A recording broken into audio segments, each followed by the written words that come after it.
रहीम अस्सलाम वालेकुम स्टूडेंट आपको पता है कि आपके क्लास 9th के पेपर हो रहे हैं। तो बेटा आपका लास्ट पेपर फ़िज़िक्स का जो कि सैटरडे वाले दिन है, तो मैं आज आप लोगों के लिए बिल्कुल शॉर्ट फार्मूला जिससे आपको 50 से 55 तक आपको यानी कि मार्क्स मिल सकते हैं। अगर आप जो मैं अभी 4 चैप्टर बताने जा रहा हूँ ये करते हैं और इनके क्वेश्चन भी बताने जा रहा हूँ, तो आपको इंशाल्लाह बेटा 50 से 55 मार्क्स मिल जाएंगे। इसके अंदर आपके लॉन्ग भी कवर हो जाएंगे और इसी चैप्टर्स के अंदर आपके सारे शॉर्ट भी कवर हो जाएंगे। अब सबसे पहले तो हम पेयरिंग स्कीम की बात करते हैं। पेयरिंग स्कीम ये है कुछ कि जो आप का चैप्टर 2 और 5 ये पेयर है, इसके बाद चैप्टर 3 और 6 है, चैप्टर 4 और 7 है। हमने चैप्टर 3 और 6, चैप्टर 4 और 7 की बात करनी है। ये क्यों बात करनी है? क्योंकि जो चैप्टर 3 और 6 है इनमें से लॉन्ग क्वेश्चन भी आने और इन दोनों क्वेश्चन में एक पोर्शन पूरा शॉर्ट क्वेश्चन का भी आना। मीन्स के चैप्टर 3 में से भी 3 क्वेश्चन आने और चैप्टर 6 में से भी 3 क्वेश्चन आने। तो अब हम डिस्कस करते हैं। इसी तरह जो आपका चैप्टर 4 इसमें से भी 3 शॉर्ट क्वेश्चन आने और एक लॉन्ग आना है और चैप्टर 7 में भी एक लॉन्ग और 3 शॉर्ट क्वेश्चन आने हैं और आपने बाकी सारी बुक्स के जो MCQs वो करने हैं। तो इस तरह आपके ये मार्क्स बनते हैं 50। इसके बाद अगर आप चैप्टर 2 के शॉर्ट क्वेश्चन भी कर लेते हैं तो वहाँ से भी आपको 3 यानी कि शॉर्ट क्वेश्चन मिल जाएंगे जो कि 6 मार्क्स के हैं। तो अब देखा जाए 50 मार्क्स उसका चैप्टर 3, 6, 4, 7 के थे और 6 मार्क्स चैप्टर 2 के हैं। तो ये टोटल बन जाएंगे 56। तो इसी तरह आप यानी कि फ़िज़िक्स के अंदर से अच्छे मार्क्स ले सकते हैं। अब हम बात करते हैं चैप्टर 3 की। उसके अंदर से आपने कौन से शॉर्ट क्वेश्चन करने बेटा और कौन से आपने लॉन्ग क्वेश्चन करने। तो हम आते हैं चैप्टर 3 पे। ये चैप्टर 2 आ गया, आगे इसके बाद चैप्टर 3 है।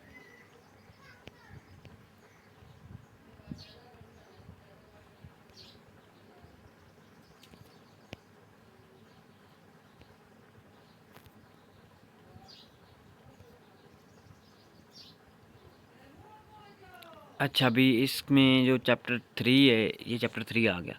आपने क्या किया यानी कौन कौन से शॉर्ट क्वेश्चन करने में वो बताने जा रहा हूँ। तो बेटा इसमें आपने चैप्टर 3 में जो शॉर्ट क्वेश्चन करने हैं वो ये करने नंबर 1 पे आपने फोर्स की डेफिनेशन करनी है। ठीक है, ये फोर्स की डेफिनेशन नीचे दी हुई है जो हाईलाइट ये वाली आपने फोर्स की डेफिनेशन करनी है। इसके बाद आपने इनर्शिया की डेफिनेशन करनी है। ये नीचे इनर्शिया की डेफिनेशन लिखी हुई है ये सारी, जो ये पिंक कलर में हाईलाइट हुई है। ठीक है, और मैं भी कर देता हूँ।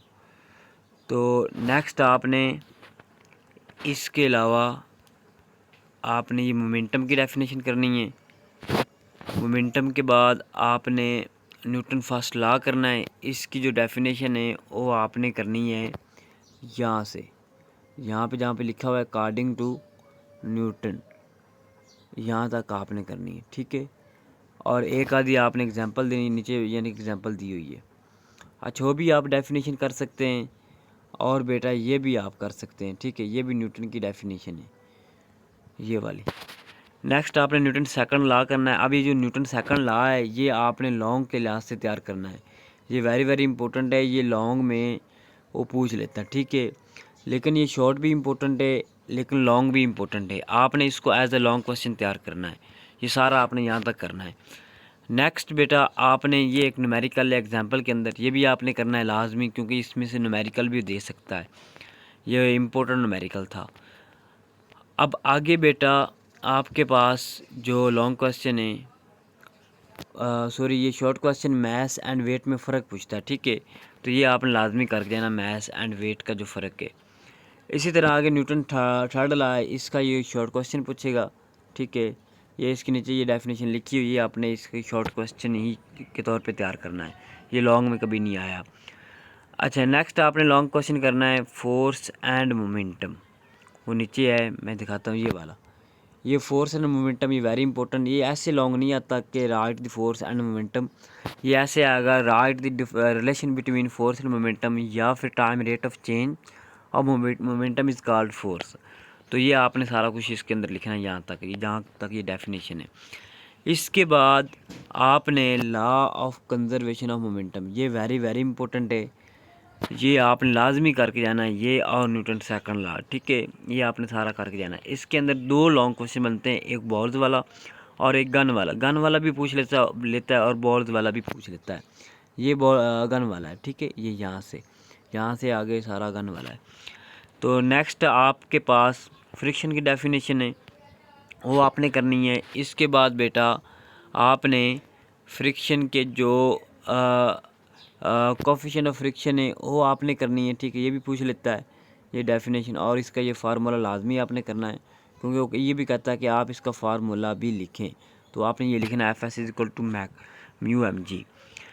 अच्छा, नेक्स्ट बात करते हैं एडवांटेज एंड डिसएडवांटेज फ्रिक्शन की आपने करने हैं। और ये जो मेथड है फ्रिक्शन को यूज़ करने के रिड्यूस करने के, ये वेरी इंपॉर्टेंट है, ये लॉन्ग में भी पूछ सकता है, ये 3-4 हैं, ये लॉन्ग में भी पूछ सकता है, ठीक है। इसके बाद बेटा आपने सेंट्रीपिटल फोर्स करनी है और साथ ही सेंट्रीफ्यूगल फोर्स करनी है। तो इस चैप्टर में से आपने ये वाले शॉर्ट क्वेश्चन और लॉन्ग क्वेश्चन करने हैं, ठीक है। अगर आप ये करते हैं शॉर्ट क्वेश्चन और लॉन्ग क्वेश्चन, आपका लॉन्ग क्वेश्चन भी कंप्लीट हो जाएगा, आपके जो शॉर्ट क्वेश्चन है वो भी कंप्लीट हो जाएंगे। नेक्स्ट अब हम बात करते हैं चैप्टर 4 की, यानी कि 1 बाय 1 हम आगे जाते हैं, ठीक है। चैप्टर 4 में से आपने क्या क्या करना है। चैप्टर 4 में नंबर 1 पे तो आपने ये डेफिनेशन करनी like and unlike parallel forces, ठीक है। इसके बाद आपने ये रिजल्टेंट की भी डेफिनेशन कर लेनी, ये दी हुई है रिजल्टेंट फोर्स की। और नेक्स्ट आपने रेजोल्यूशन ऑफ फोर्स की ये डेफिनेशन करनी है, ये जो हाईलाइट की हुई है, ठीक है। और ये वाली आपने एग्जाम्पल भी करनी है, एग्जाम्पल 2, क्योंकि ये एग्जाम्पल 2 ये बहुत दफ़ा उसने पेपर के अंदर दी हुई है। और इसके बाद आपने ये लॉन्ग क्वेश्चन करना है, डिटरमाइंड द फोर्स, ये वाला determined the force from its perpendicular component, ये लॉन्ग क्वेश्चन में पूछ लेता है, ठीक है। नेक्स्ट आपने रिजिड बॉडी की डेफिनेशन करनी है, एक्सिस ऑफ रोटेशन की डेफिनेशन, ये टार्क की डेफिनेशन ये दी हुई है, वेरी वेरी इंपॉर्टेंट, ठीक है। और इसके बाद आपने यहाँ से कुछ नहीं करना, आगे आ जाएं, प्रिंसिपल ऑफ मोमेंटम, ये इसकी डेफिनेशन करनी है। और नेक्स्ट आपने सेंटर ऑफ मास की डेफिनेशन और सेंटर ऑफ ग्रेविटी। अब यहाँ पे ये सेंटर ऑफ मास और सेंटर ऑफ ग्रेविटी है बेटा, इन दोनों में से हो फ़र्क पूछ लेता है लॉन्ग के अंदर, कि differentiate between centre of mass and centre of gravity and give one example. तो ये आपने अच्छी तरह करके जानी, ठीक है। नेक्स्ट आपके पास कपल है, कपल की आपने डेफिनेशन करनी है, ये डेफिनेशन दी हुई है, ठीक है, ये वाली। और इसके बाद आपने इक्विलिब्रियम की डेफिनेशन करनी है, और उसके बाद इक्विलिब्रियम की 2 कंडीशन हैं, और आपने दोनों कंडीशन करके जानी है। ये जो फर्स्ट कंडीशन है, फर्स्ट कंडीशन आपके पास लॉन्ग के लिहाज से वेरी इंपॉर्टेंट है, ठीक है, जो यहाँ तक फर्स्ट कंडीशन आ रही है। और जो सेकंड कंडीशन है ये बेटा शॉर्ट के लिहाज से इम्पोर्टेंट है, इसकी आपने डेफिनेशन करनी है यहाँ से लेकर यहाँ तक, और जो नीचे मैथमेटिकल फॉर्म यानी कि सिग्मा टा इज इक्वल टू 0। नेक्स्ट ये इक्विलिब्रियम की स्टेट है, यानी कि स्टेबल इक्विलिब्रियम, ठीक है, अनस्टेबल एंड न्यूट्रल, ये लॉन्ग के अंदर पूछ लेता है, ठीक है। और इसके आपने एग्जांपल भी देनी, सॉरी ये आगे चला गया, इसकी आपने यानी एग्जांपल भी देनी है और इनकी डेफिनेशन भी आपने बतानी है। तो ये था चैप्टर 3। अब हम आते हैं ये था चैप्टर 4। अब हम आते हैं चैप्टर नंबर 6 पे आते हैं, ठीक है। चैप्टर नंबर 6 में हमने क्या करना है वो भी मैं बताता हूँ आपको, उसके अंदर कौन सी आपने लॉन्ग करने, बल्कि सॉरी मैंने ये न्यूमेरिकल बताया नहीं, आप न्यूमेरिकल जो इसके अंदर हैं वो भी मैं आपको बता देता हूँ कौन कौन से करने हैं न्यूमेरिकल, जो वेरी इंपॉर्टेंट है न्यूमेरिकल, वो हम डिस्कस कर लेते हैं अभी। और जो चैप्टर 3 है उसके भी न्यूमेरिकल मैं अभी बताता हूँ आपको। तो यहाँ पे ये जो चैप्टर ये न्यूमेरिकल आ गए, यहाँ से आपने जो न्यूमेरिकल करने हैं, न्यूमेरिकल नंबर आपने 4.2 करना है, ठीक है, ये वाला, ये जो मैंने हाईलाइट किया है। इसके बाद आपने ये करना है, ठीक है, ये वाला। नेक्स्ट आपने ये 4 वाला करना है क्योंकि ये इम्पोर्टेंट है वेरी, और ये करना है हॉरिजॉन्टल वाला। और ये जो न्यूमेरिकल है ये बहुत ज़्यादा इम्पोर्टेंट है, ये आपने लाजमी करके जाना 4.6 वाला, क्योंकि इसमें से वो लॉन्ग ये दे देता है पेपर के अंदर। और इसके बाद आपने ये करना है 10 वाला नहीं करना। यहाँ पे था एक आप पिक्चर फ्रेम, बस आपने ये न्यूमेरिकल इसमें से करने हैं, ये 3-4 न्यूमेरिकल, ठीक है। अब हम आते हैं चैप्टर 3 के न्यूमेरिकल पे, उसमें से आपने कौन कौन से न्यूमेरिकल करने हैं। जी ये आप देख सकते हैं चैप्टर 3 के न्यूमेरिकल, इसमें से आपने 3.1 वाला न्यूमेरिकल करना है, ठीक है, ये शॉर्ट के लिहाज से करना है। और 3.2 ये भी आपने शॉर्ट के लिहाज से करना है। इसी तरह आगे ये भी आपने ये शॉर्ट के लिहाज से करने हैं, ठीक है। नेक्स्ट आपने ये 4 भी करना है क्योंकि ये इम्पोर्टेंट है। और ये 3.5 भी आपने करना है, वेरी इंपॉर्टेंट, ठीक है। इसके बाद आपने ये करना है सेंट्रीपिटल फोर्स वाला, ये भी इम्पोर्टेंट है, यानी कि 3.10। और ये वाला आपने करना है 8 वाला। तो ये आपने न्यूमेरिकल करने इसमें से, यानी कि चैप्टर 3 में से आपने ये वाला न्यूमेरिकल करने, और इंशाल्लाह इन्हीं में से आएगा, ठीक है। अब हम आते हैं चैप्टर नंबर 7 पे, सॉरी चैप्टर नंबर 6 पे आप आते हैं। जी अब हम आ गए हैं चैप्टर नंबर 6 पे। आप देख सकते हैं चैप्टर नंबर 6। अब इस चैप्टर में से कौन से शॉर्ट क्वेश्चन करने हैं और कौन से नहीं करने हैं आपने, वो हम डिस्कस करते हैं, क्योंकि इस चैप्टर में से भी लॉन्ग क्वेश्चन आना है और 3 शॉर्ट क्वेश्चन आने हैं, वेरी इंपॉर्टेंट है।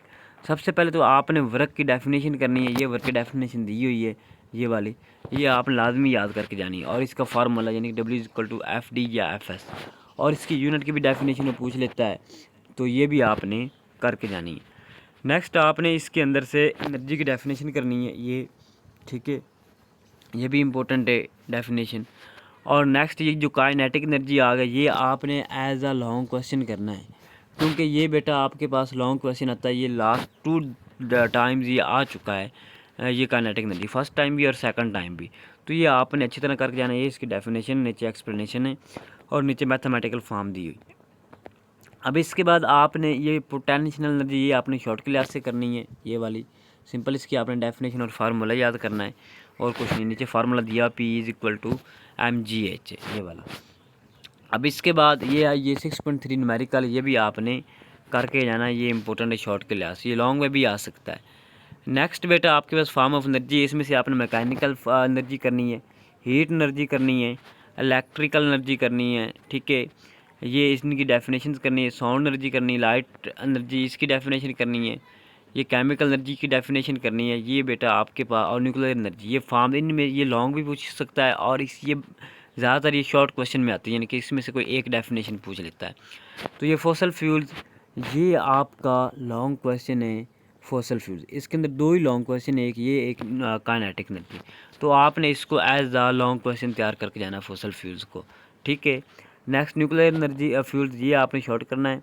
रीन्यूएबल एनर्जी सोर्स वो नीचे दिए हुए हैं, मैं बताता हूँ, यानी कि एनर्जी फ्राम वाटर, वाटर से हम एनर्जी कैसे लेते हैं, एनर्जी फ्राम दी सन, सन से हम एनर्जी कैसे लेते हैं, हीट हाउस हीटिंग से एनर्जी हम कैसे लेते हैं, ये वाला नहीं आता हाउस हीटिंग एनर्जी वाला, ये आप ना करना, ठीक है। नेक्स्ट आपके पास सोलर सेल्स, ये इम्पोर्टेंट है, ये पेपर के अंदर वो पूछ लेता है, ठीक है, ये सोलर सेल क्या होते हैं, ठीक है। और विंड एनर्जी भी ये पूछ लेता है कि विंड एनर्जी कैसे, हमें विंड से हम एनर्जी कैसे हासिल करते हैं। जियो थर्मल भी पूछ लेता है, क्योंकि इसके अंदर एक डेफिनेशन है मैग्मा की, वो भी आपने करनी है, इसके अंदर दी हुई है मैग्मा। मैग्मा कहाँ पे है, यहाँ पे जब आप पढ़ोगे तो आपको खुद ये मुझे मिल गया, ठीक है, ये वाला, ये मैग्मा की डेफिनेशन भी पूछ लेता है, ठीक है। एनर्जी फ्रॉम बायोमास, ये भी आपने करके जानी है। इसके बाद ये मैथ एनर्जी इक्वेशन, ये बस सिंपल यही बताया गया, राइट दी मैथ एनर्जी इक्वेशन, तो आपने यहाँ से लेकर यहाँ तक लिख देनी है, ठीक है। और इसके अंदर ये इसका फार्मूला लाजमी लिखना है, =mc²। नेक्स्ट इसमें से आपने आगे करना है अभी, ये यहाँ से कुछ भी नहीं करना क्योंकि कुछ भी नहीं आता, ये एफिशिएंसी की आपने डेफिनेशन करनी है और नीचे ये इसका फार्मूला दिया हुआ है, ठीक है। तो ये इसमें से आपने ये चीज़ें करनी है। और एक बस लास्ट इसका टॉपिक रह गया, जो कि वर्क की आपने पावर की आपने डेफिनेशन, पावर का फार्मूला, पावर का जो यूनिट है, ये आपने लाजमी करके जाना है। अब हम इसकी बात करते हैं कि इसमें से हमने न्यूमेरिकल कौन कौन से डिस्कस करने हैं। न्यूमेरिकल बेटा इसमें से हमने करना है ये 6.1, ये आपने करना है ये 6.1 वाला, और इसके बाद आपने 6.2 भी इसमें से करना है क्योंकि ये इम्पोर्टेंट है 6.2 भी। इसके बाद आपने ये 6.3 लाजमी करना क्योंकि ये शॉर्ट के लिहाज से बहुत ज़्यादा इंपॉर्टेंट है ये 6.3, क्योंकि ये शॉर्ट क्वेश्चन भी दे सकता है। नेक्स्ट आपने 4 वाला करना है, ठीक है, इसके दोनों पार्ट, ये वेरी इजी। और इसके बाद आपने 6 वाला करना है, ठीक है, ये वेरी इंपॉर्टेंट 6 वाला। 6 के बाद आपने 7 वाला करना है, ये 7 वाला भी इंपॉर्टेंट है। इसके अंदर हमने पावर फाइंड करनी, वेरी इजी, बस सिंपल एक फार्मूला लगना और कुछ भी नहीं होना इसके अंदर, तो ये आपने करना है। और इसके बाद जो 8 है, 8 वाला भी करना है क्योंकि ये भी उस पेपर में पूछ लेता है, ठीक है, 8 वाला भी लाजमी करके जाना है। और जो 9 वाला ये भी आपने करके जाना है। ये इसके अंदर न्यूमेरिकल और वेरी इजी, इसके अंदर 2-3 फार्मूले इस्तेमाल होते हैं और आप इजीली टाइम को कर सकते हैं, ठीक है। तो ये आपने चैप्टर 6 में से न्यूमेरिकल करके जाना है। अब हम आते हैं चैप्टर 7 पे। चैप्टर 7 में हमने क्या क्या करना है। चैप्टर 7 में आपने बेटा ये सॉलिड, लिक्विड और ये जो गैस है, ये एक दफ़ा आप पढ़ लेना, ठीक है, इसकी प्रॉपर्टीज़, यानी कि गैस क्या होती है, लिक्विड क्या होती है, और ये सॉलिड। और ये जो प्लाज्मा है, प्लाज्मा आपने लाजमी करके जाना है। प्लाज्मा की यहाँ से लेकर यहाँ तक आपने डेफिनेशन करनी है बस, ठीक है। ये शॉर्ट क्वेश्चन वेरी इंपॉर्टेंट है as a short question. Density की डेफिनेशन, डेंसिटी का फार्मूला, ये इंपॉर्टेंट है, ठीक है। और इसके बाद आपने इसका फार्मूला याद रखना है डेंसिटी का। नेक्स्ट यहाँ पे प्रेशर की डेफिनेशन आपने करनी है और प्रेशर का जो फार्मूला है वो आपने अच्छी तरह तैयार करके जाना है, ठीक है। अब नेक्स्ट आते हैं एटमॉस्फेरिक प्रेशर, ये नहीं करना, ठीक है, ये नहीं आता। इसके बाद बेटा आपके पास लॉन्ग क्वेश्चन आ जाता है। लॉन्ग क्वेश्चन, ये pressure in liquid, very important, इस लॉन्ग के आने के चांसेस हैं। इसके अंदर 3 मैं आपको लॉन्ग बताऊंगा जो कि आपने करने हैं, ठीक है, ये वाला आपने लाजमी करके जाना है। आगे पास्कल लॉ, इसकी डेफिनेशन पूछ लेता है, ये पास्कल लॉ की डेफिनेशन है। और ये भी कहता है कि पास्कल लॉ के यूज़ लिखें, ये जो एप्लीकेशन ये यूज़ ही होते हैं, तो यहाँ से ये आप सारा लिखना है, यानी कि Pascal law find numerous application in our daily life, automobiles, hydraulic press, यानी कि सारी चीज़ों में यानी कि इस्तेमाल होता है, तो ये आपने करके जाना है। ये हाइड्रोलिक प्रेस आपने नहीं करना। नीचे आ जाते हैं, नीचे आपके पास ये नंबर 2 पे लॉन्ग क्वेश्चन आ गया, Archimedes principle, very very important long question, यानी कि आर्शिमिदस प्रिंसिपल आपने लाजमी करके जाना है। ये इसकी डेफिनेशन, ये इसके नीचे मैथमेटिकल फॉर्म है और ये वेरी इंपॉर्टेंट लॉन्ग क्वेश्चन है, ठीक है, और इसके आने के चांसेस भी हैं। नेक्स्ट बेटा आपके पास ये प्रिंसिपल ऑफ फ्लोटेशन, ये आपने करके जानी है डेफिनेशन इनकी, ठीक है, ये very important principle of flotation. और इसके बाद शिप एंड सबमराइन, इसमें फ़र्क पूछ लेता है कि इसका शिप एंड सबमराइन के अंदर क्या डिफ्रेंशिएट है, तो ये आपने पढ़ के जाना है, यानी कि ये भी लाजमी करके जाना है। आगे इलास्टिसिटी है, इलास्टिसिटी की डेफिनेशन पूछेगा, ठीक है, व्हाट इज़ इलास्टिसिटी, इलास्टिसिटी क्या होती है। इसके बाद यहाँ पे एक डिफार्मिंग फोर्स की डेफिनेशन है, यहाँ पे इस पैराग्राफ के अंदर ही है, तो वो भी आपने इसके अंदर ढूंढ के वो आपने लाजमी करके जानी है, ठीक है। डिफार्मिंग फोर्स ये मुझे मिल के मैं आपको बता देता हूँ, ये यहाँ से ये डिफार्मिंग फोर्स की डेफिनेशन, और नीचे स्ट्रेस की डेफिनेशन आ गई, उसका फार्मूला आ गया, और उसके बाद स्ट्रेन की डेफिनेशन आ गई, स्ट्रेन का फार्मूला आ गया, और स्ट्रेन का यूनिट पूछता है, जो स्ट्रेन का यूनिट कुछ भी नहीं होता। आगे हुक्ला है, हुक्ला वेरी इंपॉर्टेंट है शॉर्ट के लिहाज से, तो आपने इसको शॉर्ट के लिहाज से वेरी वेरी इंपॉर्टेंट यानी क्या है तो करके जाना है, ठीक है। नीचे इसका फार्मूला दिया हुआ है इन रिलेशन। अब ये जो लास्ट क्वेश्चन है यंग्स मॉडुलस, ये वेरी इंपॉर्टेंट लॉन्ग क्वेश्चन है, इसकी ये डेफिनेशन, ये इसकी मैथमेटिकल फॉर्म, ये पेपर में यानी कि बहुत दफ़ा आ चुका है, यंग्स मॉडुलस और आर्शिमिदस लॉ प्रिंसिपल, ये आपने करके जाना है। अब हम आते हैं चाहे इसके न्यूमेरिकल पे। न्यूमेरिकल कौन कौन से हमने करने हैं। न्यूमेरिकल इसमें से आपने करने न्यूमेरिकल नंबर 1 आपने लाजमी करके जाना है। जो न्यूमेरिकल नंबर 2 है वेरी वेरी इंपॉर्टेंट, मे भी ये इस दफ़ा आ जाए न्यूमेरिकल नंबर 2, तो ये आपने अच्छी तरह करके जाने हैं, ठीक है। हाँ जी। अब नेक्स्ट जो ये न्यूमेरिकल 3 है, इसके अंदर पार्ट है, पार्ट आप कर लेना, शॉर्ट के लिहाज से करने हैं आपने, ठीक है। और उसके बाद जो 7.4 है वो आपने लाजमी करके जाना है, ठीक है, लॉन्ग के लिहाज से इम्पोर्टेंट है। और जो 7.6 है ये भी आपने लाजमी करके जाना है, ये भी लॉन्ग के लिहाज से इम्पोर्टेंट है। और आपने ये जो 7.8 है ये भी आपने करके जाना है, तो ये आपके न्यूमेरिकल थे फिज़िक्स के चैप्टर 7 के, और इसमें से इंशाल्लाह आपके न्यूमेरिकल भी अटैम्प्ट हो जाएंगे। अब हम चैप्टर 2 की बात करते हैं। चैप्टर 2 में आपने एज अ शॉर्ट क्वेश्चन करने हैं, उसका जो हाईलाइट डेफिनेशन है वो आपने करनी है अच्छी तरह, ठीक है। इसी तरह आपके 56 मार्क्स इजीली आ सकते हैं, और आप अगर इसको अच्छी तरह तैयार करते हैं, और ये इतना मुश्किल काम नहीं है जो यानी कि आपसे नहीं होना। अब आपके पास आज का भी टाइम है, कल का भी टाइम है, तो आप इजीली सारा कुछ कर सकते हैं। बाकी इंशाल्लाह मिलते हैं नेक्स्ट वीडियो के अंदर। अपना ख्याल रखना। ओके, अल्लाह हाफिज़।